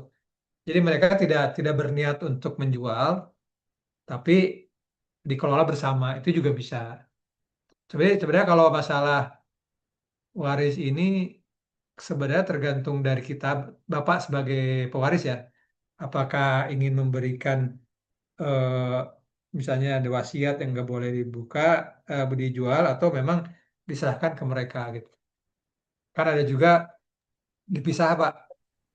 Jadi Eh, intinya gini Pak ya, harta kita yang ada walaupun kita belum pensiun, tapi perlu kita jelaskan dulu kan itu Pak ke ahli waris atau ke anak-anak kita Pak. Bahwa kita punya punya rumah di sana atau punya ATM di sana atau punya kartu tabungan di sana itu butuh Pak, perlu dibicarakan juga Pak. Eh, ya bisa bisa seterbuka itu bisa, atau Bapak bikin surat wasiat yang dititipkan ke notaris bisa. Jadi Bapak tuliskan surat wasiat, ada ada rumah di sini, apa namanya, aset di sini sini sini, ini nomornya, ini nomor ininya, kalau bisa disimpan di SDB di bank ini nomor kuncinya atau apa itu tuliskan, nggak apa-apa. Kalau misalnya memang anak-anaknya tidak belum siap untuk itu kan, untuk siap untuk seperti itu. Tapi kalau misalnya udah siap, terutama hutang, Bapak sampaikan nih hutang, nanti kalau hutang sumber sumber sumber apa, pembayaran dari sini, sampaikan juga gitu. Karena eh, apa ya? Menurut saya sih itu meminimalkan itu, Pak, meminimalkan potensi-potensi konflik kan. Kalau misalnya tidak diketahui sejak awal, tiba-tiba misalnya apa namanya, anak-anak punya, kalau udah besar kan mungkin punya punya program masing-masing lah gitu kan. Ada yang punya rumah, ada yang mungkin karena ditakdirkan pekerjaannya kurang kurang ini misalnya kan, dia pengen berbisnis misalnya kan, seperti itu. Jadi mungkin dibikin pengertian dulu gitu kan, bahwa harta ini nanti tujuannya silahkan aja mau di seperti apa, tapi pembagiannya akan seperti ini gitu. Itu boleh-boleh aja. Jadi biasanya kalau kami bantu di family council tuh, Pak. Di family council tuh keluarga sebelum meninggal juga sudah punya ini nih. Kalau misalnya ini biasanya buat keluarga, family keluarga ya, punya material misalnya kan. Ini punya material material tiga, ini satu buat si si abang, satu buat ade, ya gitu kan masing-masing. Kalau enggak ya mungkin ada punya apa, punya rumah satu, ini boleh dijual nanti atau dipotong gitu kan, Pak. Seperti kan ada juga seperti itu. Sawah dipotong apa gimana. Tapi ya tadi Pak, konsepnya sih perencanaan Norris ini kan GDP itu Pak, growth, distribution sama protection. Jadi kalau bisa sih bukan hanya didistribusikan tapi juga bisa growth gitu, bisa dioptimalkan lah gitu, bisa mendapatkan manfaat yang berlebih bagi yang menerima waris, bukan malah habis gitu kan. Apalagi menjadi sumber konflik. Ya, kita hindari lah seperti itu. Ya, Pak. Jadi kalau saya belum saya ceritain Pak. Tapi rencana saya gini Pak, saya mau ceritanya sama istri saja gitu. Kalau sama anak-anak belum, sama anak saya nggak ceritain Pak. Pak, itu bagaimana Pak kalau saya ceritain sama istri aja gitu Pak? Saya Boleh takutnya aja kalau sih nggak ada Pak. umur gitu. Kan ada dua Nah, sih Pak, kesiapan kesiapan mental sama kesiapan itu. Nanti kalau kalau diceritakan ya mungkin di apa, oh kan udah jatah saya, yang sampai gitu juga kan nanti. Ya itu nanti nanti gitu, kalau udah meninggal. Ya kita hmm. kita menghindari, ya kita Pak Pak Sukron yang paling tahu lah komunikasinya dengan anak-anak kan, seperti saya. Begitu. Itu Pak. Cukup Pak. Oke Pak, terima kasih Pak. Sama-sama Pak. Setorannya Terima Pak. kasih. Yang bermanfaat. Oke. Oke, Assalamualaikum. Oke, mungkin waktunya sudah ini juga oke. luar biasa Seru nih. sekali. Seru sekali Pak Dada dan Terus, Bapak Ibu semua. Dan saya yakin pasti Bapak Ibu semua masih banyak nih pertanyaan-pertanyaan yang ingin disampaikan. Untuk itu Bapak dan Ibu, berikut kami share form bagi Bapak Ibu yang nanti mau eh, lebih dalam lagi mengetahui tentang manajemen waris bersama Pak Dadan. Boleh diklik link yang kami kirimkan di kolom chat, atau Bapak Ibu bisa dengan scan barcode yang ada di layar sebentar. Oke. Nah, oke. Silakan. Oke, Bapak Ibu bisa di-scan barcode-nya atau klik link yang di kami share di kolom chat-nya. Silakan. Oke. Sambil menunggu, mungkin Bapak Ibu men-scan atau mengisi formnya. Mungkin sekitar 5 menit ke depan boleh Pak Dadan berikan closing statement untuk kita semua dalam room meeting ini. Silakan Pak Dadan. Baik, terima kasih Bapak Ibu semua yang hari ini sudah berkumpul ya, untuk belajar.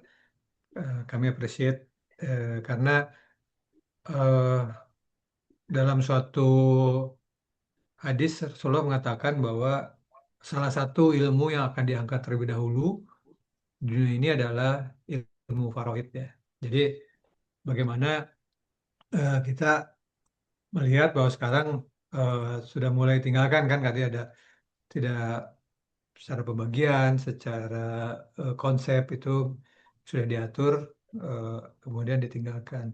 Dan yang mempelajarinya makin sedikit tuh. Jadi saya berharap Bapak Ibu bisa belajar karena bagaimanapun juga apa yang sudah kita pelajari itu sangat bermanfaat bagi kita, bagi anak keturunan kita juga seperti itu. Dan amanah yang sudah didapatkan, baik itu mungkin Bapak Ibu pensiun ya, sudah dapat uang pensiun, kemudian juga yang sudah berbisnis, kemudian yang akan pensiun, gitu kan. Mempelajari ini, tadi kita banyak lah kalau tentang waris, kita bisa bicara banyak gitu kan, kanan kiri tetangga kita, keluarga gitu kan, itu punya potensi yang eh, lengkap gitu yang potensi yang konflik ya yang besar karena menyangkut ada material gitu kan ada hal-hal tersebut. Tapi yang paling penting tadi jangan sampai kita dalam masa-masa setelah purna tugas ini justru kita disibukkan oleh hal-hal yang sifatnya justru tidak membuat harmoni gitu kan. Makanya perlu dipersiapkan. Kemudian yang kedua juga kita belajar bagaimana ini bisa dikelola supaya anak cucu kita tadi jangan sampai meninggalkan anak cucu dalam keadaan yang lemah gitu. Ya semuanya apa yang kalau ada kebaikan ya kalau ada kesalahan itu murni dari saya sendiri. Kalau ada kebaikan semua dari Allah Subhanahu Wa Taala. Terima kasih atas apresiasinya dan semua belajarnya. Mudah-mudahan Allah balas ya. Terima kasih. Assalamualaikum warahmatullahi wabarakatuh. Waalaikumsalam warahmatullahi wabarakatuh. Waalaikumsalam Terima warahmatullahi kasih wabarakatuh. Pak Dadan. Waalaikumsalam Terima kasih Pak warahmatullahi Dadan, Pak Warahmatullahi Geri. wabarakatuh, Pak. wabarakatuh. Terima Dadah. kasih Pak Dadan. Terima kasih Pak. Oke, Bapak Ibu, selanjutnya sebelum nanti kita akan tutup pertemuan ini dengan foto bersama tentunya seperti biasa, kami ingin menginformasikan juga bahwa ISQ telah menghadirkan program baru khusus untuk ibu-ibu nih. Nah, khusus untuk ibu-ibu atau wanita di umur di atas 40 tahun. Nah, kalau di sini ada ibu-ibu yang hadir, ini cocok banget untuk ibu-ibu atau bagi bapak-bapak yang ingin merekomendasikan program ini kepada ibu-ibu, ya silakan. Program ini adalah kami beri nama dengan program The Finest Chapter, yaitu sebuah program yang kemudian didesain untuk kita sama-sama menemukan kembali jalan pulang yang indah tentunya.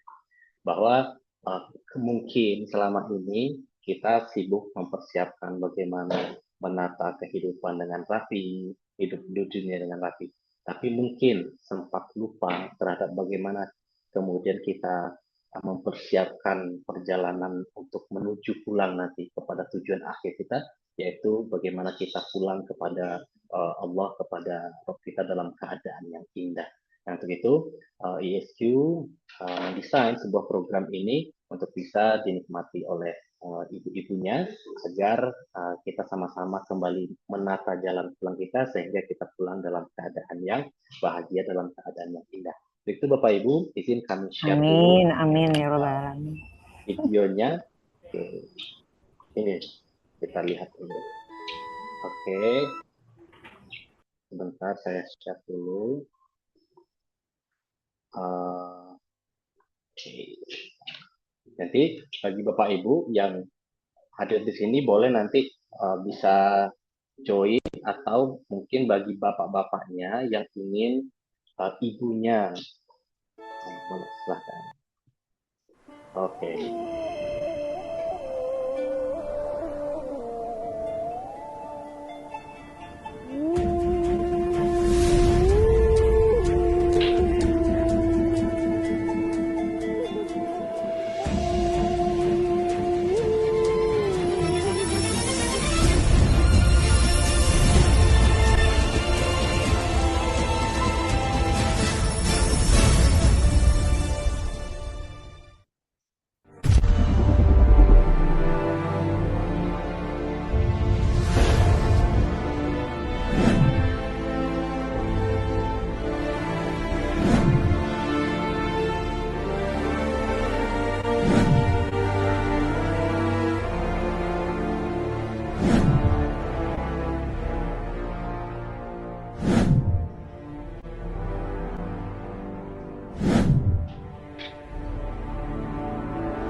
Oke, nah Bapak Ibu, yang nanti mungkin Bapak Ibu ingin ikut merasakan bagaimana kedahsyatannya nanti dalam program ini, silahkan Bapak Ibu nanti boleh ikut, nanti akan kami cantumkan di nomor admin kita untuk Bapak Ibu bisa ikut ini ya, merasakan program-program ini. Juga bagi bapak-bapak boleh di-share juga, ini ada program bagus untuk ibu-ibunya. Semoga nanti bisa mengingatkan kita kembali bahwa ternyata hidup ini banyak yang tidak usai-usai untuk kita persiapkan untuk dunia ini. Dan kita kembali lagi untuk bisa menata kehidupan, menata perjalanan pulang ini.